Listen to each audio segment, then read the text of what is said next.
사마리아 여인은 누굴까요? 누구를 상징하고 있는 것일까요? 사마리아 여인은 바로 우리들 한 사람 한 사람이라고 생각할 수 있습니다. 이제 복음 말씀 속으로 우리가 들어가 봅시다.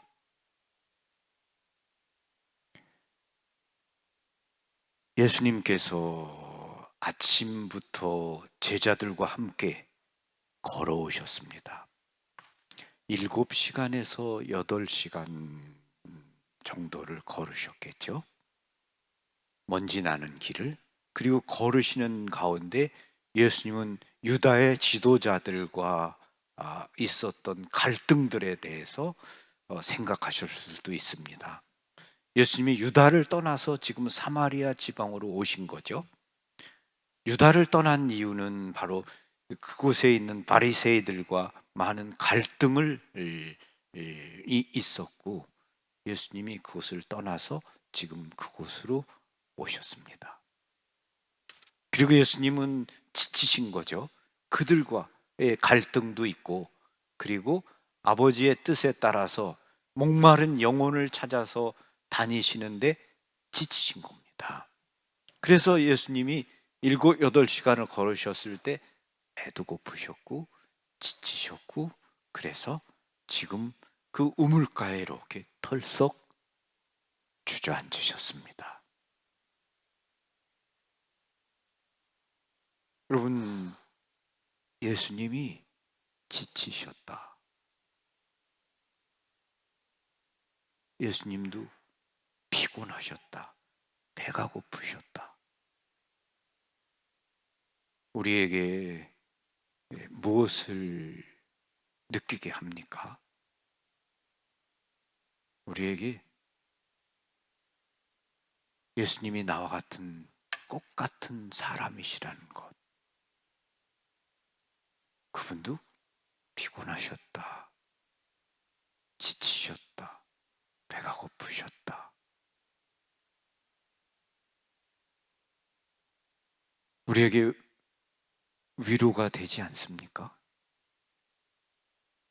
그리고 그분이 지금 앉아 계시는데, 여러분이 삶이 피곤하고 힘들고 지칠 때, 여러분, 우리가 살면서 지치는 일이 얼마나 많습니까? 사람들과의 갈등을 빚는 일이 많죠. 예수님이 유다 지도자들과 갈등을 빚었던 것처럼 말입니다.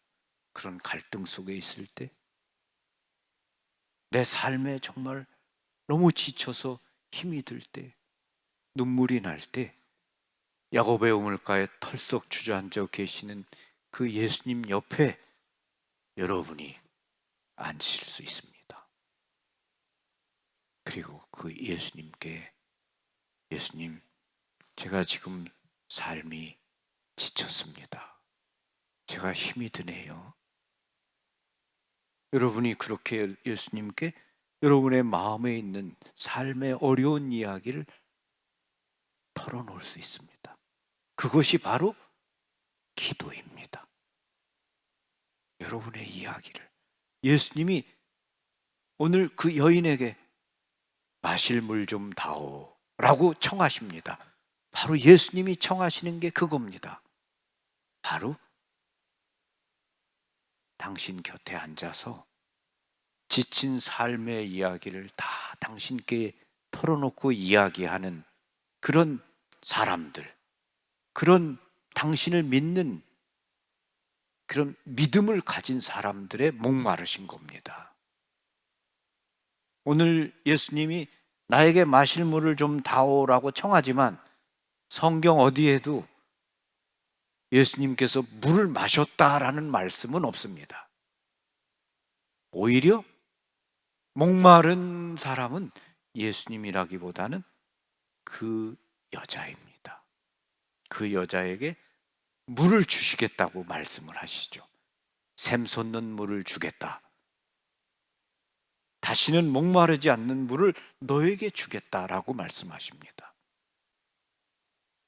예수님은 오늘 사마리아 우물가에 앉으셔서 마실 물을 좀 다오라고 청하십니다. 그 여인 12시에 물을 기르러 왔습니다. 그 여인이 왜 12시에 물을 기르러 왔을까요? 한낮의 정오에 뜨거운 햇볕이 내리쬐는 그때 물을 기르러 온 이유는 무엇이겠습니까? 우물가는 어떤 곳입니까? 우물가는 여인들이 모여서 물을 깃고 또 빨래를 하고 그러면서 서로 이야기를 나누는 곳인데, 그곳에서 종종 화제거리는 여러 가지가 있겠지만 어떤 사람에 대한 그런 이야기일 수 있죠. 바로 이 여인과 같은 여자 말입니다. 그 여자 말이야, 벌써 5번째래. 그 여자 어떻게 된 거지? 뭐 여러 가지 이야기를 했겠죠.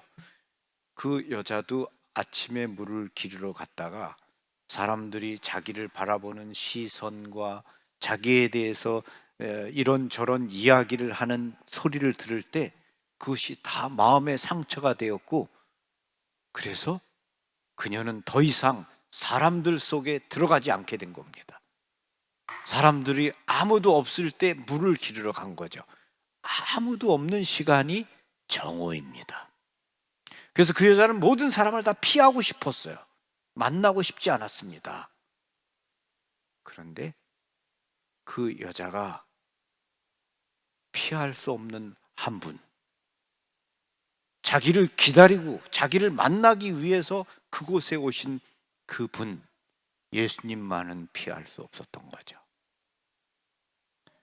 예수님은 그녀를 만나기 위해서 그녀의 마음에 목마른 물을 채워주기 위해서 거기 오셔서 그녀를 기다리고 있다라고 우리가 말씀할 수 있습니다. 그녀는 예수님을 그렇게 만나게 되었습니다. 그때 예수님이 그녀에게 마실 물을 좀 다오라고 말을 건넸을 때, 그녀는 당신은 유다인인데 어떻게 나에게 마실 물을 달라고 하십니까? 유다인들과 사마리아인은 상종하지 않았습니다. 더군다나 유다인은, 랍비는 이 대낮에 자기 아내와도 이야기를 하지 않았습니다. 그런데 사마리아 여인에게 물을 달라고 하니까 이것은 아주 특별한 거죠. 그 여자가 바로 그 이야기를 하는 겁니다. 예수님께서 물을 청하는 내가 누구인지를 알았더라면 오히려 네가 나에게 물을 청했을 것이다 라고 이야기를 합니다. 그 여자가 선생님은 두레박도 없는데 어떻게 나에게 물을 주실 수 있습니까?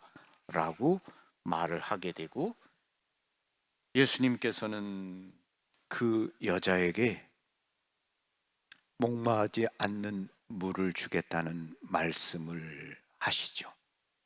그 여자가 예수님과 이제 점차 대화가 깊어갑니다. 그때 예수님께서 그녀에게 말합니다. 가서 내 남편을 불러와라.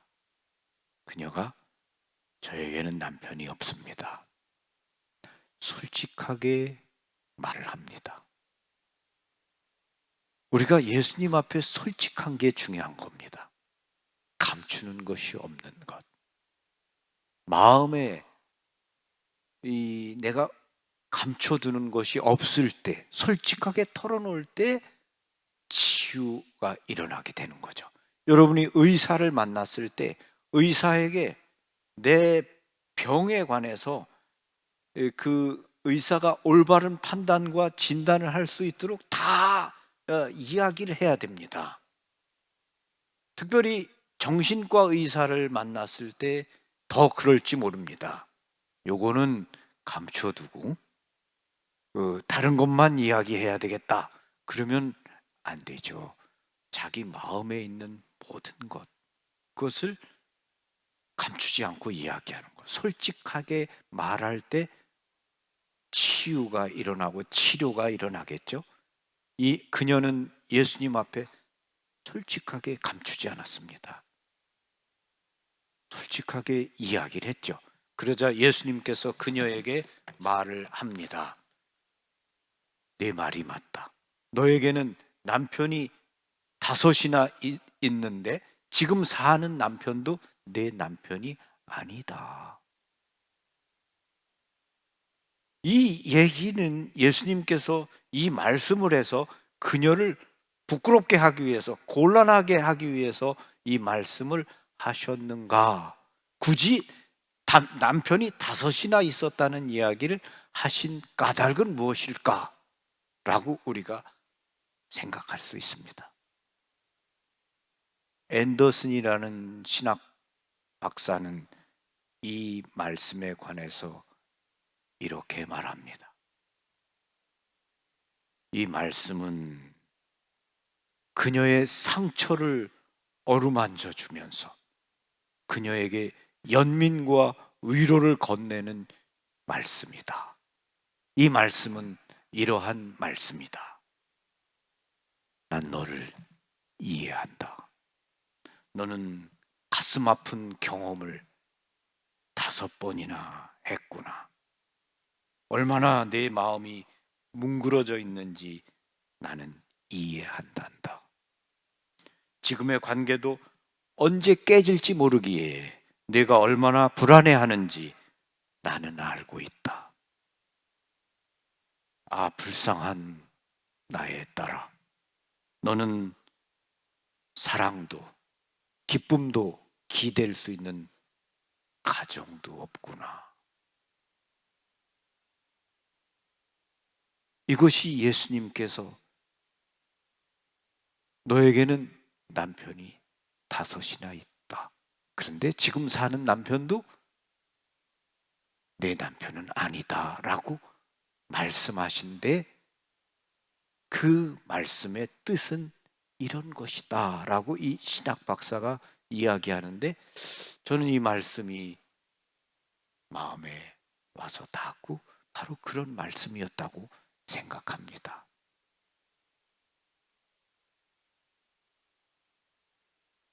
예수님께서 이렇게 대화를 나누면서 그녀의 믿음이 깊어갑니다. 처음에는 유다인이라고 했다가 그 다음에는 선생님이라고 했다가 그 다음에는 예언자라고 했다가 그 다음에는 그리스도라고 말합니다. 우리의 믿음도 이렇게 깊어가야 되겠죠. 이 사마리아 여인처럼 말입니다. 우리의 믿음도 이렇게 성장할 수 있으면 좋겠습니다. 그녀가 예수님을 만나고 예수님과 대화를 나누면서 믿음이 깊어졌을 때 또 예수님께서 너와 이야기하고 있는 내가 바로 그 사람이다 라고 말했을 때 그녀는 기쁨에 넘치게 됩니다. 그녀의 어둠에 빛이 들어오고 이제 그녀의 마음 안에 예수님이 주신 샘솟는 물이 기쁨이 솟아나게 됩니다. 그래서 그녀는 물동이를 버려두고 사람들에게로 갑니다. 여러분, 처음에 그녀가 사람들을 피하는 사람이었습니다. 사람들과 함께 있는 것을 싫어했습니다. 사람들을 두려워한 거죠. 그런데 그녀가 먼저 달려갑니다. 달려가서 사람들에게 이렇게 말합니다. 내 지나간 과거를 다 맞춘 사람이 있습니다. 그분이 그리스도가 아닐까요? 라고 이야기하면서 복음을 선포하는 첫 번째 선교사가 됩니다. 그녀의 과거가, 그녀의 어둠이 그녀를 사람들과로부터 분리시켰었습니다. 그리고 그 과거 때문에 그녀는 슬펐습니다. 그런데 그녀가 그 과거를 예수님과 함께 나누면서, 예수님과 함께 자신의 어두운 과거를 모두 예수님께 말씀드리면서 그녀의 마음에 치유가 일어난 겁니다. 그리고 그녀가 기쁨과 평화를 얻게 된 겁니다. 우리의 어둠을, 우리의 상처와 아픔을 예수님께 말씀드리고 예수님과 함께 나누는 것이 필요합니다. 그것이 바로 우리가 고백성사라고도 할 수 있겠죠. 그리고 또 여러분이 마음을 열고 간절히 예수님께 내 마음에 있는 어둠을 다 털어놓고 소리내어 기도하는 시간이라고도 할 수 있겠죠. 그런 시간이 필요합니다. 예수님께 내 마음에 있는 어둠과 상처와 아픔을 다 말씀드리는 시간 말입니다. 그때 그녀는 마음의 상처가 치유되었고 물동이를 버려두고 사람들에게로 달려갔습니다. 물동이를 버려두었다. 물동이가 뭡니까? 베드로를 부르셨을 때 베드로는 배와 그물을 버려두고 그분을 따라갔다. 바르티메오가 깔고 앉았던 그 겉옷을 벗어 그냥 둔 채 예수님을 따라갔다. 그건 뭡니까? 물동이, 겉옷, 배, 그물, 습관을 얘기하는 겁니다. 예수님을 만났을 때 그녀의 나쁜 모든 습관, 그걸 다 버리게 된 겁니다. 바오로 사도는 우리에게 말하죠. 우리가 세례를 받을 때 옛 인간은 죽고 우리는 새로운 사람이 됩니다. 우리가 우리의 악습을 버리는 거예요. 예수님을 만나게 되면 우리의 습관으로부터, 어둠으로부터 떠나는 거죠. 그녀는 그렇게 물동이를 버려두고 사람들에게 달려갔습니다. 사람들이 그녀의 말을 듣고 예수님께 왔습니다. 예수님을 만나고 예수님께서 하는 이야기를 들으면서 예수님과 이틀을 머물렀습니다. 그런 다음에 그녀에게 말합니다. 우리가 처음에는 내 말을 듣고 이분께 왔지만 이제 내 말 때문이 아니라 이분께서 하시는 말을 듣고 우린 믿게 되었다. 이렇게 고백을 합니다. 여러분이 누군가의 말을 듣고 세례를 받았고 누군가를 그에 의해서 믿음의 생활을 합니다. 부모님으로부터 어린 시절 그 유아 세례를 받고 믿음의 생활을 하고 있습니다. 그런데 여러분 자신이 이제 나는 그분이 하는 말씀을 내가 들었고 그분을 믿게 되었다라고 이렇게 고백할 수 있어야 되겠죠. 그래서 우리의 믿음이 더 커져야 되겠습니다. 그러기 위해서 우리가 우물가에 이렇게 앉아 계신 예수님 곁에 앉아서 우리 삶에 대해서 말씀드리는 이러한 기도의 시간을 많이 가져야 됩니다.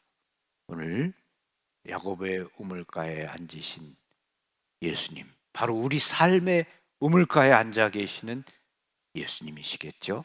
그 예수님께 정말 우리의 지친 삶을 말씀드리고 우리도 이 사마리아 여인처럼 마음의 위로를 받고 우리 마음에 샘솟는 기쁨을 얻게 되었으면 좋겠습니다. 여러분 한 분 한 분의 마음 안에 우리 주 예수님의 기쁨과 평화가 함께 하시기를 빕니다. 우리 어머니이신 성모님께서 우리를 도와주시기를 바랍니다. 아멘. 평화를 빕니다. 감사합니다.